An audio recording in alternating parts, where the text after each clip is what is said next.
But the way that you're describing him, that he's a good person, goodness is also not coming from him. The goodness is coming from Allah. Allah is giving His goodness to this man. And in the way of tariqat, it is very easy. Not only Allah subhanahu wa ta'ala, not even Allah subhanahu wa ta'ala, but any holy person that he is going to come into contact with, that he knows, one way or another, that holy person is only going to pray for him and intercede for him, he will find safety. There is a hadith that I've said a few times. On the day of judgment, Allah subhanahu wa ta'ala is going to call and He's going to judge the last man on the day of judgment. And this man, he had done everything wrong. Not a single thing he has done right. And he deserves to be put into Jahannam. And when Allah had asked him all the questions and everything is coming up, zero for this man, finally Allah is asking him, or asking everyone, is there not even one friend of mine that he has done some good to, that he has put in his heart, that I can put them together now on this day of judgment? Which is why you see people of tariqat, the sheikhs, the awliya Allah, they're going everywhere. They don't judge people, especially when they are in places of, when there is a place where it is a non-Muslim place, but they're looking for sincere people. They're looking, they're smiling, they're saying some things, they're giving opportunity for people to smile back to them. Even one smile, as our sheikh says, even if one man is giving a smile, he's an unbeliever, but he looks at us because we're wearing a turban or keeping a beard, and he likes the sunnah, and he's saying, that is very beautiful what you've done, wearing that. He's smiling because his spirit is being pulled towards the sunnah. He says, even that one who does that, safety will reach to him. Because their mercy is vast. Because awliya Allah, they're coming with the mercy of the Holy Prophet ﷺ. Prophet ﷺ did not come to send people to Jahannam. He came as Allah had wanted him to do, to give chances to people over and over and over and over again. There are so many Muslims who look at Shaykh Effendi and they get scared, they look very evil, they have such hatred to them. And I've seen so many non-Muslims looking at Shaykh Effendi and they're just attracted by the beauty. So Shaykh Effendi would pray for them. Our job, Shaykh Effendi says, our job is just to give the message. After that, as Allah likes. It's not our business. But on the day of judgment, we will be witness. Shaykh Effendi says, we'll be witness. This one smiled at me, Ya Rabbi. This one helped me, Ya Rabbi. This one said nice things. This one did this and that. If Allah subhanahu wa ta'ala can be generous to unbelievers, imagine His generosity to believers. So, for your relative, the fact that you are bringing up his story to this Dergah and to the attention of this Dergah and to Shaykh Effendi and Sultan al-Awliya, we will pray for him, inshallah. If he is as you describe him to be, which my heart is accepting, and we're asking that Allah show mercy to him. Amen. And that it is very easy then for the intercession of the Prophet and the saints to reach to him. We are asking that we pass from this world with faith and with the mercy and intercession of the holy ones. Muslims, we are not guaranteed that we are going to go to paradise. There is no guarantee. To say definitely I will, you are making a hidden shirk because you're pushing aside Allah. Allah is the one who is the turner of hearts. He is the one who gives faith. It's not us. And so, pray for him. It's okay. If you want to do a little bit more, recite some Fatiha for him. If you want to do a little bit more, make some zikr for him. At that time, it will be easier for him on the other side. When we go, we're asking Allah that there will be good people who will pray for us. that there'll be good people who would remember us and recite things for us. There is no guarantee there will be. No guarantee. So many good parents, their children became completely shaitanic and they have no one to pray for them. So many. So many, they forget and they turn around because they are running after this dunya.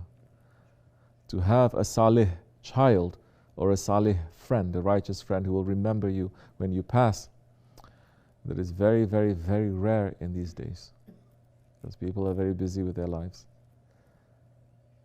We must be busy with death. If you're busy with death, you'll remember them too.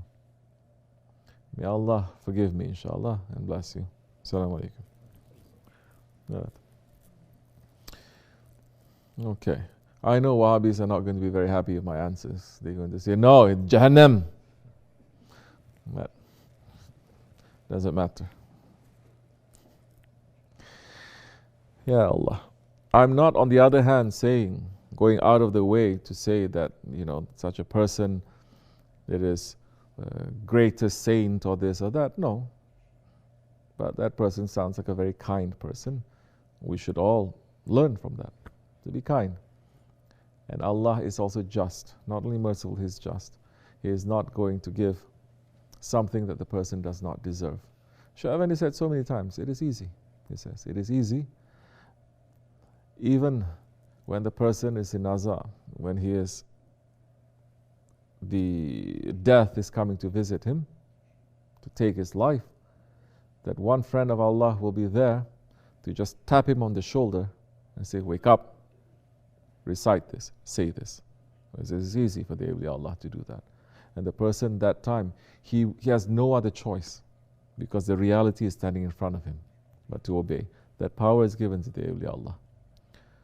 So, as much as we are having all those good qualities inside of our hearts, the qualities of the sunnah of the Prophet ﷺ, then that time it will save us in times when we're in trouble and we are in panic. But we're in tariqat, so we in tariqat, we have to train ourselves. Don't wait to be in panic. When you are in panic, think why I went through it, what went through my mind, what went through my heart. Why did I think that way? Not just panic because you make some mistake and you might die. That is a very good lesson for people in tariqat. It's a big warning and it's a good lesson. Then you're not just going to wait for that to happen, but when certain other things that reminds you of that, you're going to turn that anxiety, you're going to turn that into remembering Allah and death, and you're going to make it to be something that is going to benefit you. You're not just going to sit here saying, what is happening at home? Maybe my whole house burned down. Maybe this happened. No, you're going to say, Ya Rabbi, please don't make it to happen. Forgive me, protect me, and make my heart only to be busy with you. So once you start testing yourself in these different situations, not only panic, but when you lose your mind when you're angry, or you lose your mind when you're stubborn, when you lose your mind when you are spoiled, when you lose your mind that you're happy, then pull yourself back and say, where is Allah and the Prophet in this? Pull back. That's why Shaykh Effendi says, have the tasbih in your hand. You're talking, you're joking, you're doing things. It's okay. With your friends, with your family, you stop, you talk, but because the tasbih is in your hand, now you remember this, the dhikr beads, we call them, right? The dhikr beads. It makes you to remember. You say Allah, Allah, Allah, Allah, you start talking, and then you remember Allah, Allah, Allah, Allah, you continue. The salawat of the Prophet ﷺ is very important because the blessings is given even if you say the salawat without full focus and concentration. So, may Allah keep us, inshallah, in safety and not to be in ghafla. Assalamu alaikum wa rahmatullah. Any other question? Tamam, this much is enough. Next week, during Ramadan time, inshallah, We will spend some more time together. May Allah make your Ramadan and our Ramadan to be blessed and easy and different and open, and for us to carry that passion through the whole month, and to forgive our shortcomings, inshallah. Fatiha. Amen. Assalamu alaikum.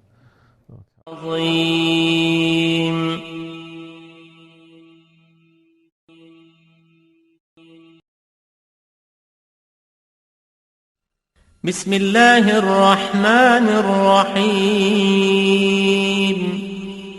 وأسألك اللهم بالأسماء التي دعاك بها سيدنا آدم عليه السلام، وبالأسماء التي دعاك بها سيدنا نوح عليه السلام، وبالأسماء التي دعاك بها سيدنا هود عليه السلام، وبالأسماء التي دعاك بها